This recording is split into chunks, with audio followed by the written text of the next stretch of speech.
तर जेजुरी नगर परिषदेसाठी दोन्ही राष्ट्रवादी काँग्रेस एकत्र लढायची शक्यता चंदगड नंतर आता जेजुरीच्या 20 जागांसाठी शरद पवार आणि अजित पवारांच्या राष्ट्रवादीमध्ये चर्चा सुरू आहे असं समजतंय।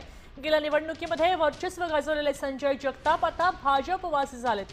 विजय मिळवत त्यांच्या गटाचा नगराध्यक्ष झाला होता।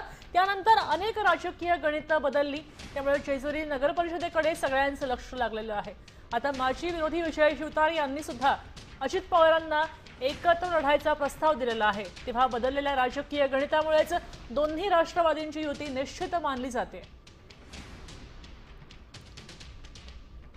आमचा निर्णय असा आहे, जेजुरीमध्ये स्वबळावरती राष्ट्रवादी काँग्रेस पक्ष घड्याळ चिन्हावरती आगामी निवडणूक लढवणार आहे। आम्ही फक्त दादांसोबत चर्चा आली, सगळे प्रमुख त्या ठिकाणी आमचे पक्षाचे आहेत, सगळ्यांच्या समोर निर्णय आला आहे। आम्ही त्या ठिकाणी स्वबळावरती घड्याळ चिन्हावरती निवडणूक लढवणार आहे। देश विदेशातील प्रत्येक घडामोडींचे लाईव्ह अपडेट मिळवण्यासाठी आता साम टीव्हीच्या सर्व सोशल मीडिया प्लॅटफॉर्मला लाईक, फॉलो आणि सबस्क्राईब करा।